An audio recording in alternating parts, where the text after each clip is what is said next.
नमस्कार दोस्तों। Mishra tour and travel के इस ब्लॉग में आज हम लोग बात करेंगे अयोध्या एवं वाराणसी के लिए। दोनों नगरियां धार्मिक हैं एवं आध्यात्मिक हैं और हिंदू धर्म में इन दोनों नगरी का बहुत ही बड़ा महत्व है। हर व्यक्ति को अपने जीवन काल में इन दोनों नगरियों में अवश्य जाना चाहिए। जहां अयोध्या प्रभु श्री रामचंद्र जी की जन्म स्थली है एवं कर्म स्थली है, जहां पे आपको सरयू माता का दर्शन के अलावा कई ऐसे स्थान है जहां पे घूमने के लिए मिलता है और प्रभु श्री रामचंद्र जी से जुड़े हुए बहुत सी ऐसी जगहें हैं जहां पे हम लोग जाकर के घूम सकते हैं। वहीं बनारस के बारे में बात करें तो भगवान भोलेनाथ की नगरी बोली जाती है एवं 12 ज्योतिर्लिंगों में से एक ज्योतिर्लिंग काशी विश्वनाथ जी का ज्योतिर्लिंग भी बनारस में ही है। बनारस जिसे काशी भी कहते हैं एवं वाराणसी भी कहते हैं। अभी कुछ ही वर्ष पहले बनारस का कॉरिडोर बना है, तब से बनारस की सुंदरता और भी ज्यादा निखर करके आई है। ठीक उसी प्रकार से अयोध्या में भी आप जब पहुंचते हैं तो आपको अयोध्या की छटा देखने लायक मिलती है। अयोध्या आइए और यहाँ के दर्शन करिए। अयोध्या एवं बनारस जाने पर आपको कहां कहां जाना चाहिए, किन किन स्थानों के दर्शन करने चाहिए, आज हम उसी के बारे में बातचीत करेंगे। सबसे पहले बात करते हैं अयोध्या की। जब आप अयोध्या अपने परिवार के साथ में आते हैं तो यहाँ पे आने के लिए आप सड़क द्वारा भी आ सकते हैं, रेल मार्ग के द्वारा भी आ सकते हैं एवं हवाई यात्रा के द्वारा भी आ सकते हैं। एयरपोर्ट से राम मंदिर की दूरी लगभग 11 किलोमीटर है, वहीं रेलवे स्टेशन से मात्र 2 किलोमीटर की दूरी पर है। सड़क द्वारा आपको मंदिर के बिल्कुल करीब तक गाड़ियां वहां पहुंचती हैं। 1 किलोमीटर पहले ही गाड़ियों के लिए सरकारी पार्किंग बनी हुई है, वहां पे जाकर आप अपनी गाड़ी खड़ी कर सकते हैं एवं रामलला के दर्शन कर सकते हैं। अयोध्या में दर्शन करने का सबसे अच्छा तरीका है कि सबसे पहले आप सुबह सुबह अयोध्या पहुंचे। पहुंचने के बाद में आप लोग पहले सरयू स्नान करें, सरयू घाट पहुंचे, वहां पे जाकर सरयू माता का दर्शन करें एवं अपने परिवार के साथ में वहीं पे ही स्नान करें एवं नए घाट पे लवकुश के द्वारा स्थापित श्री नागेश्वर नाथ मंदिर के दर्शन जरूर करें वहां पे एवं भगवान भोलेनाथ को जल समर्पित करना ना भूलें। इसके बाद में आप पहुंचे हनुमानगढ़ी। हनुमानगढ़ी पहुंचने के बाद में आपको हनुमान जी से आज्ञा लेनी पड़ती है। बाबा तुलसीदास जी ने भी साफ साफ कहा है कि राम द्वारे तुम रखवारे, होत न आज्ञा बिन पैसारे। मतलब कि बिना हनुमान जी के आज्ञा के श्री रामचंद्र जी के दरबार में नहीं जाना चाहिए हमें। अगर आप सीधा राम जी के दरबार में जाते हैं फल आपको मिलता है, मगर हनुमान जी से आज्ञा लेकर के ही जाना चाहिए। आप हनुमानगढ़ी जाइए और हनुमानगढ़ी के दर्शन करने के बाद में आप सीधे पहुंचिए राम जन्मभूमि। राम जन्मभूमि में आप पहुंचते हैं, वहां पर आपको अपना कीमती सामान है वहीं पे ही लॉकर में रखना पड़ता है। लॉकर का कोई शुल्क नहीं पड़ता है, यह निःशुल्क रहता है। सरकार के द्वारा यह सुविधा आपको मिलती है एवं सामान रखने के बाद में आप सीधा पहुंचते हैं राम दरबार। यहाँ पे प्रभु सबसे पहले आप राम लला के दर्शन करते हैं एवं अब राम मंदिर का दूसरा पोर्शन भी बनकर के तैयार हो गया है, वहां पे जाकर के आप राम दरबार के भी दर्शन कर सकते हैं। इन सभी दर्शनों के बाद में आप जब वापस आते हैं तो वापस आने के बाद में जो अन्य और स्थान हैं देखने लायक अयोध्या में जो कि प्रमुख हैं, उनमें से सबसे पहले है आपका दशरथ महल। आप दशरथ महल जाइए। दशरथ महल में जहां पे प्रभु श्री रामचंद्र जी बचपन में खेले थे, दशरथ महल के दर्शन करिए। साथ में सीता रसोई है, वहां के भी दर्शन करिए एवं कनक भवन।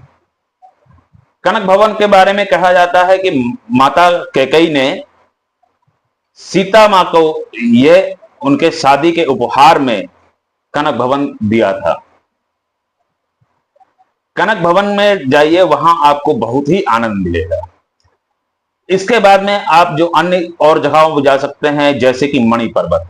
मणि पर्वत में कहा जाता है कि प्रभु श्री रामचंद्र जी के पद चिन्ह आज भी हैं, तो इस स्थान पर भी जाना आपके लिए अच्छा रहेगा और यहां पे भी आप जा सकते हैं। मणि पर्वत के बाद में जो अगली जगह है जिसका नाम हम लेंगे वो है गुप्तार घाट। गुप्तार घाट, जहां पे प्रभु श्री रामचंद्र जी ने जल समाधि ली थी। कहते हैं कि त्रेता युग को जब प्रभु श्री रामचंद्र जी त्रेता युग से जा रहे थे, तो जहां पे उन्होंने ये हमारे सरयू नदी है जहां पे उन्होंने जल समाधि ली, यह वह स्थान है। एवं इन सभी जगहों के आप जब दर्शन करते हैं, उसके बाद में शाम हो जाती है। शाम को आप फिर वापस सरयू घाट आइए। सरयू घाट में आकर के आप सरयू जी की आरती का आनंद लीजिए। आरती का जब समापन होता है तो वहां पे फिर लेजर शो के द्वारा पूरी रामायण का चलचित्र के द्वारा आपको दिखाया जाता है। अगले दिन सुबह उठिए। उठने के बाद में आप निकल जाइए भरतकुंड, जो कि अयोध्या से 15 से 20 किलोमीटर की दूरी पे है। भरतकुंड वह स्थान है, कहते हैं जब प्रभु श्री रामचंद्र जी 14 वर्ष के लिए वनवास के लिए गए थे, और उसी समय जब भरत वापस आए तो भरत को जब राजगद्दी दी गई और भरत जी चित्रकूट में जाकर के प्रभु श्री रामचंद्र जी से मिले और वहां से उनकी चरण पादुकाएं लाए, और चरण पादुकाओं को उन्होंने अयोध्या के राज सिंहासन पर रखने के बाद में अपनी मां से कहा कि जब तक मेरे भाई प्रभु श्री रामचंद्र जी वनवास व्यतीत करेंगे, उतने दिनों के लिए मैं भी वनवास का ही व्यतीत करूंगा। इसलिए उन्होंने अयोध्या से बाहर 14 वर्ष में तक रहे हैं और वहीं से पूरे अयोध्या का राजकाज किया। उस स्थान का नाम है भरतकुंड।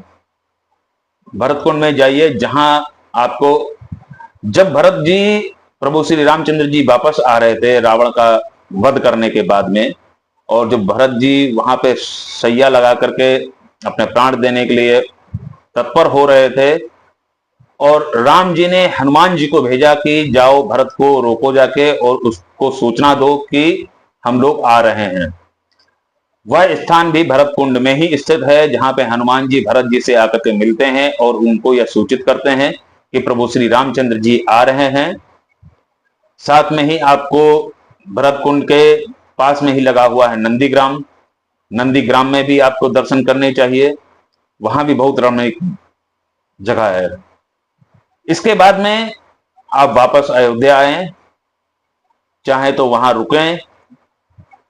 इसके बाद में अगले दिन या उसी दिन हम लोग निकल सकते हैं बनारस के लिए। बनारस अयोध्या से लगभग 230 किलोमीटर दूर है, जिसमें पहुंचने के लिए सड़क द्वारा हमको जो समय लगेगा वो 4 से 5 घंटे लग जाते हैं। बनारस पहुंचिए और वहां पर जाकर के गंगा जी के स्नान करिए। स्नान करने के बाद में आप काशी विश्वनाथ जी के दर्शन करिए। 12 ज्योतिर्लिंगों में से एक प्रमुख ज्योतिर्लिंग है काशी विश्वनाथ जी का।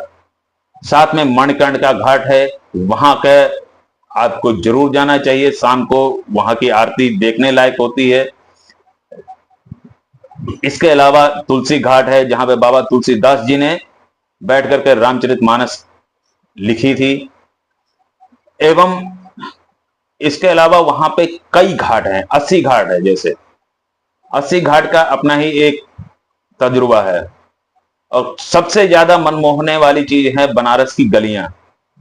जिन गलियों में आप घूमते हैं तो लगता है कि हाँ, हम कहीं किसी नगर में, ऐसे नगर में हैं जो कि सच में एक सबसे प्राचीन नगर है। और वैज्ञानिक तौर पे यह प्रमाणित हो चुका है कि इस विश्व में सबसे पुरानी अगर कोई नगरी है तो वह है बनारस। अगर आप बनारस आ रहे हैं तो बनारस का पान जरूर खाइएगा।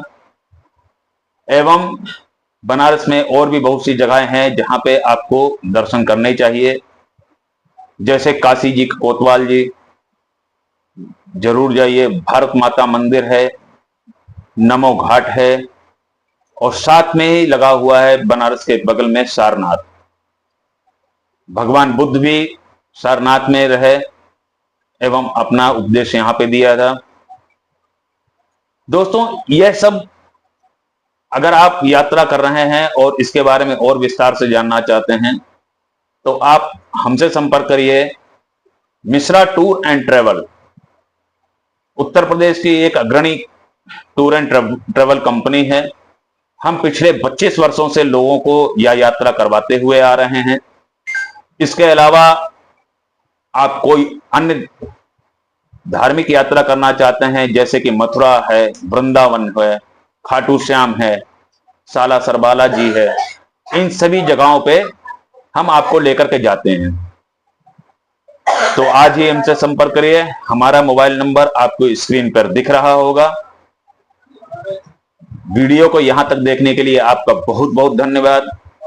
अगर वीडियो अच्छा लगा हो तो कृपया लाइक जरूर करें, शेयर करें एवं अपने दोस्तों को भेजें। और अगर अभी आप तक ने हमारे इस चैनल को सब्सक्राइब नहीं किया है तो हमारे इस चैनल को सब्सक्राइब जरूर करें। जय श्री राम। ओम नमः शिवाय।